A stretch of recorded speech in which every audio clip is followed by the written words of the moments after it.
Et bienvenue dans un nouvel épisode du podcast. Je suis super contente de te retrouver aujourd'hui pour te parler de as-tu la bonne stratégie pour tes objectifs? C'est quelque chose que j'avais envie de parler aujourd'hui parce que j'observe énormément cette influence en fait que qu'ont les autres dans notre vie, mais surtout cette contagion extrême que les réseaux sociaux ont sur nos actions. Et ça, c'est pour ça que j'avais envie de faire cet épisode-là, c'est parce que justement, en fait, on n'a pas l'impression à quel point on se fait influencer et surtout l'impact, en fait, que ça peut avoir sur les résultats dans notre vie. Donc, pourquoi c'est important de comprendre ça? Parce que on n'a pas tous la même stratégie pour atteindre certains objectifs. Qu'est-ce que je veux dire par là? C'est parce que le chemin que notre higher self, notre âme a choisi de prendre dans cette vie-là est unique. Pourquoi? Parce que on peut avoir le même désir que quelqu'un. Imaginons que notre objectif c'est gagner 10 000 euros par mois dans son business. On peut avoir ce même objectif.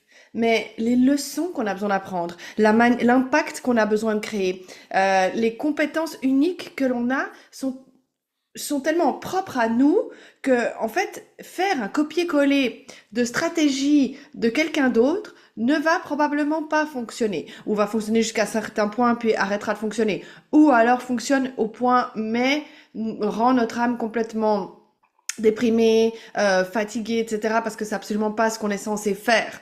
Donc il y a des stratégies qui sont censées fonctionner pour nous, spécifiquement pour nous, et des autres stratégies qui sont absolument pas censées fonctionner. Et c'est pour ça que j'avais envie de faire cet épisode, c'est parce que aujourd'hui, que tu aies des objectifs financiers, de vouloir gagner un certain montant dans ton business, de vouloir avoir un certain impact dans le monde, de vouloir perdre du poids, de vouloir être dans ta meilleure forme physique, de vouloir, peu importe ce que tu as envie en fait au final, on trouve, dès qu'on se connecte sur les réseaux sociaux, on trouve 1 million différents de conseils et tu peux choisir, par exemple, j'en sais rien, imaginons que tu veux être plus en santé, certaines personnes vont te dire que être vegan, c'est l'unique manière. D'autres personnes vont te dire que manger que de la viande, c'est l'unique manière. D'autres personnes vont te dire que il faut un mix de tout. D'autres personnes vont te dire qu'il faut manger en fonction de tes hormones. D'autres personnes vont faire ci, d'autres personnes vont faire ça.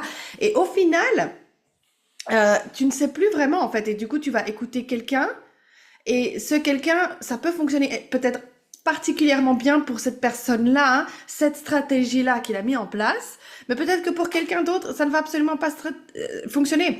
Un exemple, je suis une personne sur Instagram que j'aime beaucoup, j'aime bien, je fais très attention à qui je suis, j'essaie de pas être trop souvent sur les réseaux sociaux parce que justement, pour cette contagion qu'on a en fait en étant, donc qu'on soit conscient ou non, ce qui est juste important, petit aparté avant que j'explique l'histoire de la personne que je suis, c'est que quand on se rend sur les réseaux sociaux, on est influencé à peu près 93% dans nos pensées, ça pénètre. C'est comme quand on regarde un film en fait, parce qu'on rentre en mode un peu passif comme ça, et du coup les choses on les accepte sans même bien savoir pourquoi. C'est pour ça que tout d'un coup on veut quelque chose qu'on n'avait même pas voulu la veille, des choses comme ça. C'est parce que justement on s'est fait contaminer et du coup la manière qu'on pense, les désirs qu'on peut avoir ne sont même pas vraiment ce que notre nous véritable voudrait vraiment. Donc, je suis une personne sur les réseaux sociaux que j'aime bien parce qu'elle vit un mode de vie très sain. Du coup, ça m'inspire dans les moments où j'aurais envie de réécouter mon ego et de manger n'importe quoi. Elle m'inspire. Bref.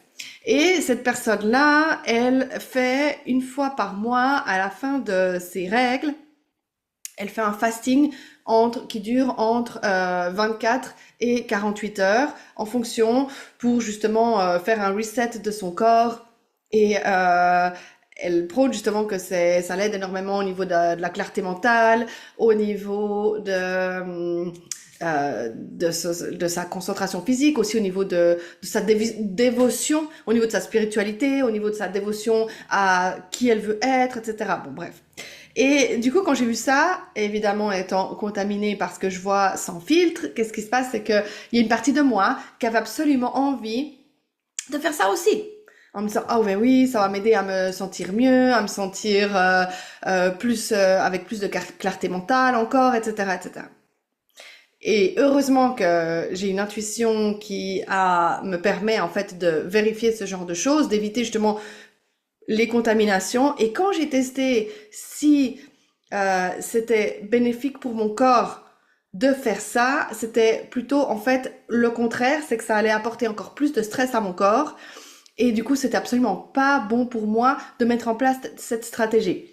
N'ayant pas eu mon intuition, qu'est-ce que j'aurais fait? J'aurais probablement testé ça pour moi. Et j'aurais expérimenté ça, j'aurais peut-être justement eu des symptômes hyper négatifs à la suite de faire ce fasting parce que justement c'était pas du tout adapté pour moi. Donc c'est pour ça, c'est pas parce que ça fonctionne pour une personne ou pour même plusieurs personnes que c'est censé fonctionner pour toi. Donc à moins que tu développes une intuition précise qui te permet de vraiment vérifier ce genre de choses, c'est difficile à savoir, mais c'est déjà important de comprendre que faire un copier-coller de la vie des autres va pas forcément t'apporter des meilleurs résultats, plus de bonheur, plus de santé, plus de clarté mentale, plus de ce que tu veux. C'est trouver ton chemin, ce qui est bénéfique pour toi par rapport aux objectifs que tu veux, qui va faire que tu puisses vraiment en fait obtenir ce que tu veux. Donc justement, peut-être que moi je suis quelqu'un qui a un métabolisme qui fonctionne extrêmement bien. C'est-à-dire que je ne prends pas de poids, je mange beaucoup plus que la plupart en tout cas des femmes. Je dirais qu'en quantité, je mange plus que mon mari par jour. Et pour autant, j'ai toujours le même physique. Donc j'ai vraiment eu, et ce depuis toute petite, quand j'étais enfant, j'étais très maigre et j'ai toujours beaucoup mangé. Donc j'ai un métabolisme qui fonctionne de manière assez forte. Et je pense que justement sur un métabolisme comme ça qui est pas trop au ralenti, rajouter encore un fasting en plus va sûrement stresser parce que ça va me faire puiser beaucoup trop rapidement dans mes réserves, ce qui n'est pas bon. Par contre, ce qui fonctionne très bien pour moi, c'est de stabiliser mes pics de glucose, c'est de manger des protéines au déjeuner, etc. Mais parce que je l'ai testé. Il y a des gens qui vont te dire non, au déjeuner, il faut manger plein de fibres. Non, il faut manger plus de protéines. Non, il faut manger ci, il faut manger ça. J'ai fait l'expérience, je l'ai testé au niveau de mon intuition et je l'ai testé dans le concret de ma vie et les résultats. Et j'ai pu observer ce qui fonctionnait mieux pour moi ou pas. Donc, même chose pour mon business. Pendant des années, je faisais les stratégies qu'on me disait de faire, que j'avais l'impression que c'était ça qu'il fallait faire pour réussir. Et jusqu'à ce que je me prenne des murs et des murs et des murs et encore des murs, que tout d'un coup je me suis dit, ok, là peut-être ça fonctionne pas, qu'est-ce qui fonctionne pas? Et me questionner, commencer à changer les choses. Et c'est là où j'avais envie d'en venir aujourd'hui, c'est justement ce côté où peut-être je sais que tu es une personne qui a envie de réussir, donc les actions tu les entreprends, c'est pas ça le problème, mais peut-être que tu t'épuises à entreprendre les mauvaises actions par rapport à ce que tu as envie d'atteindre, par rapport à qui tu es. J'ai le cas d'une de mes clientes qui, pendant plus d'une année, Mélissa, a voulu développer son business de consulting, marketing, positionnement, etc. Elle est extrêmement douée là-dedans. Pendant une année, en fait, elle communiquait sur Instagram. Et c'est une femme qui est hyper ambitieuse, qui a envie de réussir, qui a des grands objectifs pour elle et pour son business. Donc c'était pas le problème qu'elle ne faisait pas ce qu'il fallait faire. Pendant une année, avant qu'on travaille ensemble, elle avait fait déjà plein de choses, lancé des programmes, etc. Et elle obtenait quasi pas de répondants. Elle mettait un immense effort à faire ce qu'elle voulait faire et pour autant, il n'y avait jamais de retour. Donc, tout l'effort qu'elle mettait, elle obtenait peut-être un 1% par rapport à elle, le 100% qu'elle donnait dans son business au quotidien. Et c'était hyper frustrant. Et quand, en fait, j'ai regardé son énergie, qu'est-ce qui se passait, j'ai vu qu'en fait, le bénéfice de communiquer sur Instagram pour son business et pour elle était seulement à 23%. Et quand j'ai testé d'autres plateformes, j'ai testé LinkedIn par exemple, LinkedIn testait à 96%, donc 96% pour les Français. Et Du coup, elle a switché, elle a complètement arrêté Instagram. Elle est passée uniquement sur LinkedIn et sur certaines encore autres plateformes. Et du coup, en très peu de temps, elle a réussi à développer une communauté engagée de plus de 12 000 personnes qui la suivent, je crois. Elle a réussi à créer du contenu qui avait des réponses, qui étaient vues, alors que sur Instagram, son contenu était, pour ainsi dire, jamais vu. Donc, plein d'experts marketing vont te dire communique sur Instagram parce que c'est the place to be, que c'est là qu'il faut être, il faut faire des stories, il faut vendre, il faut nanana. Pour autant, c'est absolument pas forcément la stratégie qui va fonctionner pour toi. Il y en a qui vont te vendre, oui, envoie des messages, des call messaging, envoie ça à plein de gens. Pour autant, c'est peut-être pas la stratégie qui fonctionne pour toi. Donc, tant que tu testes pas les pourcentages, donc si aujourd'hui, jusqu'à aujourd'hui, tu as entrepris des actions sur une plateforme et que t'as pas eu le retour, alors il peut y avoir toujours, comme j'en ai parlé dans plusieurs épisodes de podcast, la partie énergétique de ça. Mais ça peut aussi simplement être que cette plateforme-là n'est absolument pas la bonne plateforme pour toi et qu'il y a peut-être une autre plateforme qui est beaucoup plus bénéfique pour toi, qui va t'apporter beaucoup plus de retour sur investissement dans l'investissement que tu fais. Donc, ma cliente, justement, quand elle a commencé à changer de plateforme et à réinvestir le même, parce que c'est une personne qui est ambitieuse, donc c'est pas qu'elle fait rien, elle attend pas que les choses tombent par hasard du ciel, les résultats, mais elle a mis le même niveau d'investissement qu'elle mettait sur Instagram, elle l'a mis sur LinkedIn, tout d'un coup, paf, les résultats se sont envolés en très peu de temps, en quelques mois, parce que justement, c'était la plateforme qui lui correspondait beaucoup mieux, parce que son âme, elle voulait qu'elle arrive sur LinkedIn, parce que elle était censée parler plus à ce genre de personnes-là, parce que sa manière de communiquer était plus propice à LinkedIn, etc. Donc, on n'est pas tous faits pour faire des reels en dansant ou en faisant des super jolies transitions. Personnellement, ça marche pas chez moi. J'ai essayé, j'aime pas passer du temps à éditer un reel. C'est bien pour ça que ma communication sur Instagram est uniquement basée sur, quasi à 98% du temps, basée sur des reels qui viennent de mon podcast pour que les gens justement aient envie d'écouter l'épisode de podcast parce que je suis nettement meilleure dans du contenu long terme. Et je suis nettement meilleure à l'oral qu'à l'écrit. C'est comme ça. Donc, qu'est-ce que je fais? C'est que j'utilise mes forces plutôt que d'essayer de faire comme tout le monde. Mais pendant des années, j'essayais de faire comme tout le monde. J'avais l'impression que c'était l'unique manière de réussir son business. Et la seule chose que ça m'a amené, c'est un burn-out dans mon business. C'est à saboter complètement mes résultats, à vouloir tout arrêter et ensuite reconstruire les choses une fois que j'avais tout arrêté depuis un lieu beaucoup plus stable et me dire, OK, comment est-ce que je veux construire les choses avec mon intuition, quelles actions je me sens d'entreprendre, etc. Ça veut pas dire qu'il y aura pas des challenges. Je suis pas en train de dire que quand tu choisis la bonne action, les portes s'ouvrent et que plus rien n'est difficile parce que les challenges, comme je l'ai déjà dit dans beaucoup d'épisodes, sont là pour nous faire grandir, sont essentiels à notre succès en fait. On peut pas obtenir du succès si on n'a pas des challenges. Les deux vont ensemble et plus tôt on l'accepte, mieux c'est. Mais ça veut juste dire que certaines résistances qui étaient là juste parce qu'on n'était pas censé faire cette action-là, être à cet endroit-là, se dissipent parce que du coup on est là où on est au bon endroit. Donc, par rapport à ça, c'est pour ça que j'arrête pas de dire que suivre les stratégies des autres ne fonctionne pas pour la plupart du temps. Donc c'est pour ça que si tu arrives à tester d'un point de vue de ton intuition quelle est la plateforme qui fonctionne le mieux pour toi ou travailler avec quelqu'un qui est capable de te tester ça, ça va t'économiser un grand laps de temps de essayer pendant un temps, voir si ça marche pas, réaligner, mais en fait c'est peut-être pas quand même ce bon endroit, ce bon canal, cette bonne manière de faire. Ça peut être aussi par exemple ton offre qui correspond pas exactement à ce que tu es censé faire, la manière dont tu communiques. Des fois je regarde avec certaines de mes clientes, c'est simplement leur manière de communiquer qui est pas assez efficace. Donc ça, je peux tester aussi. Et du coup, c'est quand on arrive à tester ça et à réaligner, réadapter ça que les choses, elles se débloquent facilement. Donc après, attention, quand je parle ça, je suis pas en train de dire que c'est une pilule magique comme certaines personnes peuvent le vendre et dire en faisant ça, t'as demain des résultats. Non, parce que un alignement en termes d'action et en termes énergétiques est tout le temps nécessaire. Donc, on peut tester les choses, ça va te permettre de t'aligner en termes d'action. Maintenant, si tu sais que t'es aligné, mais malgré tout, tu postes une fois sur LinkedIn tous les 6 mois, il n'y a pas de miracle qui va arriver dans ta vie. Ou si tu postes tous les jours sur LinkedIn, mais depuis un lieu où t'as absolument pas confiance en ce que tu vends, dans ton contenu, que tu es constamment en train de te comparer aux autres, que tu as l'impression que t'es pas assez, que pourquoi les gens s'achèteraient de toi, etc.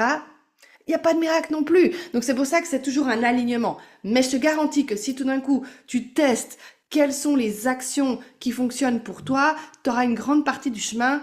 C'est comme si au lieu de prendre une petite route de campagne, tout d'un coup tu as trouvé là où était l'autoroute et tu vas aller beaucoup plus vite.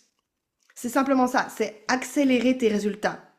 Pas enlever les challenges, pas enlever les choses à faire, accélérer tes résultats parce que tu as trouvé la voie qui allait le plus vite.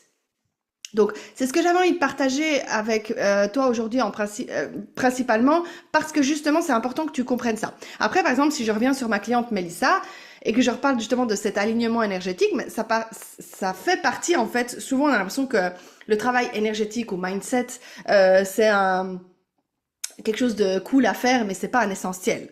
Alors qu'en réalité, c'est autant un essentiel que les actions qu'on entreprend. Donc ma cliente Mélissa, quand elle a commencé à développer son audience LinkedIn et avoir beaucoup de gens, elle avait de plus en plus d'engagement. Elle avait énormément du mal à vendre à la fin. Donc elle avait plein de personnes en message avec qui elle discutait, etc.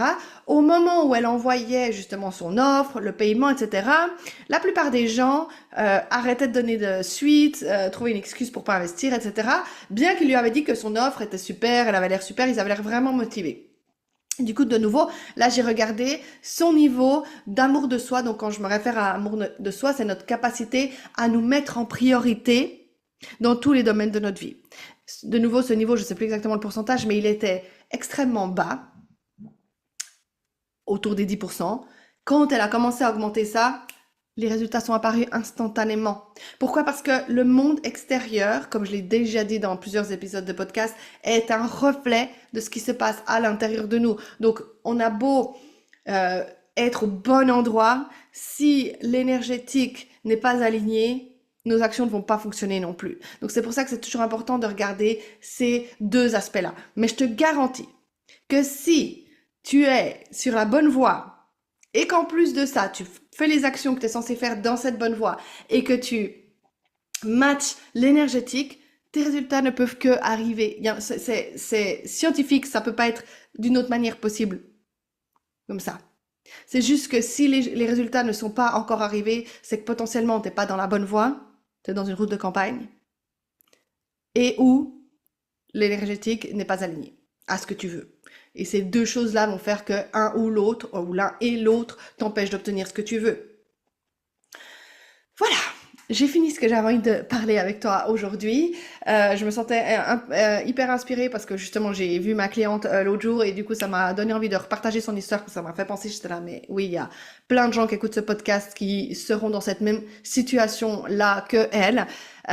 Donc j'espère que ça t'aura été bénéfique. Si tu connais quelqu'un aussi qui est dans cette situation, n'hésite pas à lui partager cet épisode de podcast afin qu'elle puisse prendre conscience justement de ce qui potentiellement se passe et pouvoir ainsi modifier ses résultats. Si tu veux accélérer tes résultats, aller encore plus loin, j'organise des webinaires gratuits chaque 2 semaines en direct sur Zoom où tu as la possibilité de te connecter, de poser des questions pour ta situation, à toi personnellement. Il y a aussi possibilité de regarder le replay. La seule manière d'accéder à ces webinaires, à avoir la date, le lieu, le lien, c'est via ma newsletter. C'est la seule plateforme où je communique par rapport à tout ça. Donc, si tu es intéressé à participer à ces webinaires gratuits où j'approfondis tous les thèmes qu'on parle en général dans le podcast, mais aussi je peux te faire un mini coaching en direct. Inscris-toi à ma newsletter. Le lien se trouve dans les notes du podcast. Je te remercie infiniment d'avoir été là aujourd'hui jusqu'à la fin de cet épisode. Pour être sûr de ne louper aucun épisode, n'hésite pas à t'abonner au podcast. Et si tu veux recevoir un cadeau, c'est l'accès à mon programme Imperturbable. C'est un programme qui te permet de te réguler dans les moments de chaos, que je vends normalement pour 397 € et que j'offre à toutes les personnes qui laissent un commentaire sur le podcast. Pour participer, toute l'explication se trouve aussi dans les notes du podcast. Merci infiniment et à la semaine prochaine.